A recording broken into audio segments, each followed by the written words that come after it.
Hello, and here we are. We're on to term 5 now, so let's see where the board is and what happened in term 4. So the Middle East again. Ottomans are they're doing not so bad. I mean, Britain obviously has an economic advantage, but Ottomans with Bulgaria and Romania and pulling the British back, they've got a lot of IPCs, and even though Britain may have more, if you're playing a defensive game, which the Ottomans are, you need a bit.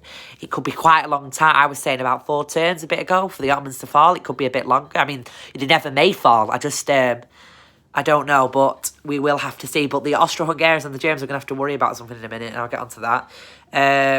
But yeah, so Britain obviously starting to produce tanks, which may be a game changer. At one point, as Britain, I was going to put some guys up in the north, but things are looking okay up there, and I think it's best that we keep producing this way. However, sadly, the Ottomans have broke through in Egypt.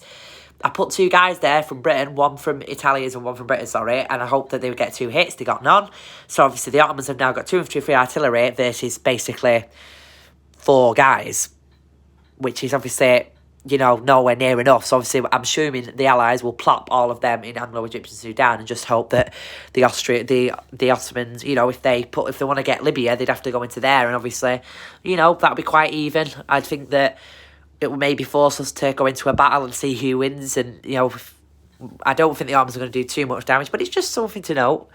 Britain has got, this is a little bit concerning for the Centrals. Britain's got into Sevastopol, so Britain's now going to be wanting to liberate these territories. Germany here, if they want to move to Sevastopol, they have to go in with all these guys, which will be a bit annoying. Well, no, that's not true. I've just realised something that I could do. I could move a guy from Poland into Galicia, and then I could send all these artillery except for one, and that infantry into there. No, well, I could. It's basically a bit of a distraction down here, but the reason why there's a lot of money in Russia that the Australs and the Germans have, and this is always something that Britain can do. Germany now currently has 3, 5, 7, 13 IPCs in Russia, and the Austro-Hungarians have 3. You take away those 13 IPCs for Germany, and they'd be on 25 IPCs, I've just checked. That is something that Britain will be wanting to do, and especially with the economic, the way the war's going, that could be a deal breaker. So I think these forces for Germany and the Centrals may start to go down into Ukraine here and actually basically stay in Ukraine and obviously be a force that can just be enough to hold Britain back temporarily and maybe even come down to help the Ottomans. We'll have to see. Right, so let's look at Europe, mate. Something that always annoys me about this map is that how big Africa is compared to Europe. It's like the amount of space that is wasted in Africa on the rest of Europe is unbelievable. That could easily make these territories bigger.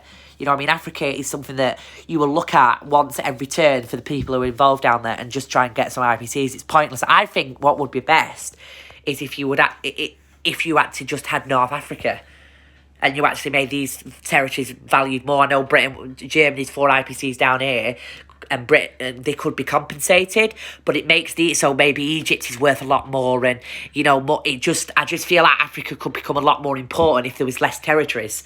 Everything that's above here is important, and maybe that, but all of this, it just really feels like it's territory that could be used for important territories that need more space. Anyway, that's my rant. Let's get on to Europe. Main 2 theatres of war now that's happening is Italy and Germany's Western Front. In Italy, the Americans have finally landed, and the French have stacked in Piedmont. We've got a big Allied force there. The Italians are on the back foot, but it looks like things are going to get a bit better for the Allies down here.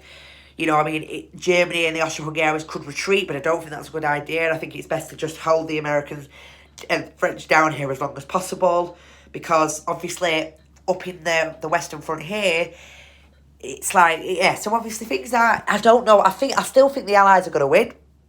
Sorry, the Triple Entente, but it's not out, it wouldn't be impossible for the Centrals to win. We've got these forces coming down, and obviously here in the Western Front, the Allies could have had a bit of a disaster in the war. Not a disaster, that's a bit overstatement. The French came in, they did well, rode really well, Germans rode okay. Britain came in with 5 infantry and 4 artillery, okay? The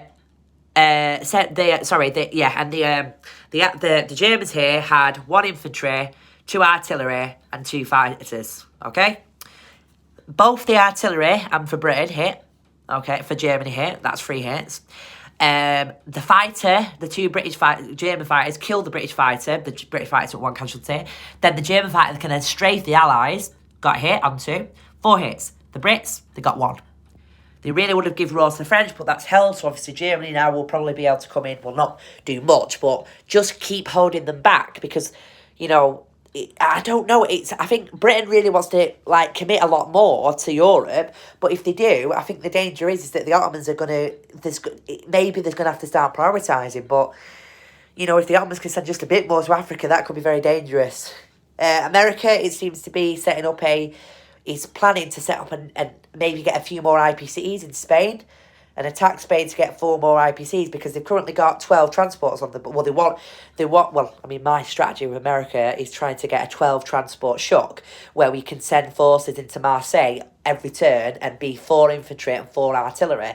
To be able to do that every turn and get those units on the continent, well, actually, no, that's impossible, isn't it? Every 2 turns, sorry, yeah, because I would be sending them to, so try and get 4 infantry and 4 artillery into Marseille every 2 turns, which is, obviously we need to have, and that would be quite useful because that's a continuing extra force that can go and hurt. This game's going to go on for a long time, so that's something we can achieve, but we need 4 more IPCs to get up to that level. So I think taking Spain with a few guys, like probably not this turn coming for the Americans, probably the next turn. But yeah, we'll have to see. But that's basically it. So the game's really interesting. It seems to be still in the balance. I'd tip it towards the Allies still, but this game as the Centrals, I've